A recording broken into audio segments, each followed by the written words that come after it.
Hey everyone, welcome back to the channel. Today's story is one that starts quietly, almost invisibly, but ends in a way that will stay with you long after the video ends. So grab a seat, take a breath, and listen. Close-a-lethy rain had been falling since dawn, the kind that turned the city gray and made even the tallest buildings look tired. Inside a luxurious penthouse overlooking the skyline, everything was spotless, silent, and cold. This was the home of Armand Vale, a self-made millionaire known for his sharp mind, stricter rules, and a heart many believed had turned to stone years ago. Armand lived alone, worked endlessly, and trusted almost no one. The only other soul who regularly occupied his space was Lena, the maid he had hired through an agency months earlier. Lena was quiet, almost invisible. She arrived before sunrise, left before sunset, and spoke only when spoken to. She cleaned every corner with care, folded clothes neatly, and never touched anything that didn't belong to her. Armand barely noticed her most days. To him, she was part of the routine, like the hum of the elevator or the ticking of the expensive clock on the wall. But that morning, something felt off. Armand had returned home early from a meeting that had been abruptly cancelled. He stepped into the penthouse expecting the usual silence, but as he hung his coat, he heard a faint sound coming from the kitchen.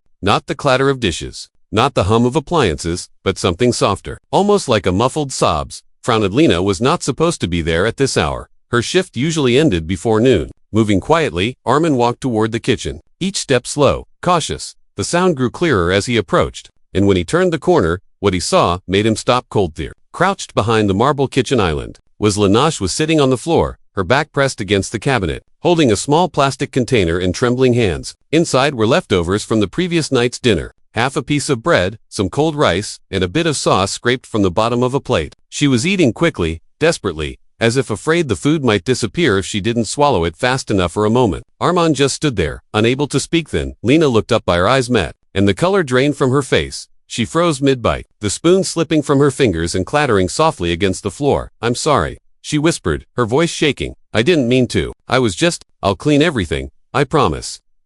Please don't fire me." Armand felt something tighten in his chest. He had fired people before, without hesitation, without regret. But this was different. This wasn't theft in the way he understood it. This wasn't greed or disrespect. This was hunger, raw and humiliating. "Why?" he asked slowly, his voice lower than usual. "Why are you eating leftovers on the floor?" Lena's eyes filled with tears. She tried to wipe them away with the back of her hand, but they kept coming. "I didn't want you to see," she said, her words tumbling out. "I don't get breaks here, and I can't afford lunch. I send most of my pay home. My mother is sick. My little brother needs medicine. I thought the food would be thrown away anyway." Armand looked at the container, at the small, sad portion of food he hadn't even remembered eating. "How long?" he asked. "How long have you been doing this?" Lena hesitated, then whispered. Almost every day something inside Armand, memories he had buried deep, began to surface. Memories of his own childhood, when his family had lost everything, when his mother had skipped meals so he could eat, when hunger was a constant companion. He had sworn he would never be weak again,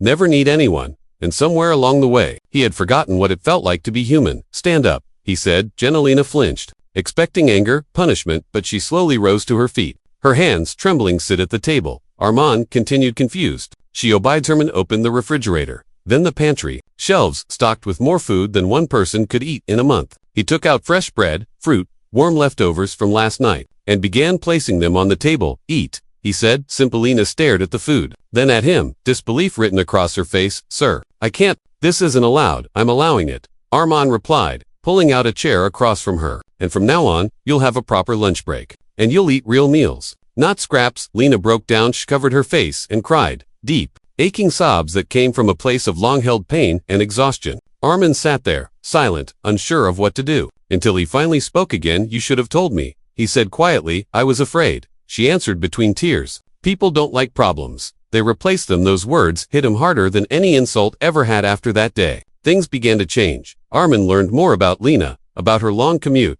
her sick mother, her dreams of going back to school, and Lena, in turn, began to see a different side of the man she worked for. Not just a cold millionaire, but a man haunted by his past, trying to outrun it with success. Gave her a raise, insisted she take weekends off, and arranged medical care for her mother without ever calling it charity. "Consider it part of your employment benefits," he said, though they both knew it was more than that. Weeks passed. Then months. Penthouse felt warmer somehow, less like a museum and more like a home. Armand found himself looking forward to conversations, to shared meals, to laughter that echoed softly through the halls. But life has a way of testing even the best intentions. An evening, Armand overheard Lena on the phone, her voice tight with worry. Her brother's condition had worsened, The medicine they needed was expensive, and time was running out without thinking. Armin made a calf next day. Lena's brother was admitted to a private hospital, receiving the treatment he desperately needed. When Lena found out, she rushed to Armin, tears streaming down her face. "Why are you doing this?" she asked, overwhelmed. "You don't owe me anything." Armin paused, then answered honestly, "Because someone once ignored my mother when she needed help," he said, "and I promised myself I'd never be that person." The surgery was successful. Lena's brother recovered.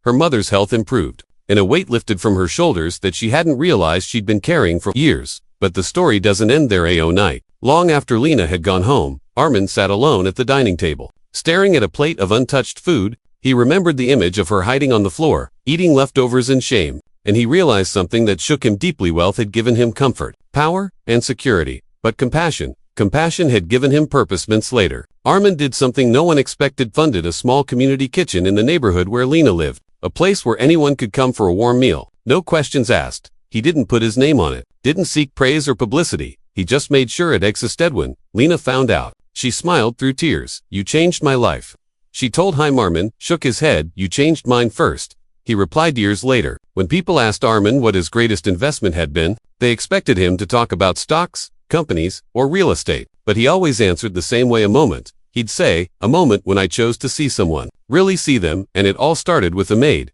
hiding in a kitchen, eating leftovers, and a millionaire who finally remembered what it meant to be human. If this story touched your heart, take a moment to like, share, and subscribe, because sometimes the smallest acts of kindness create the biggest changes, and you never know whose life you might change by simply choosing to care.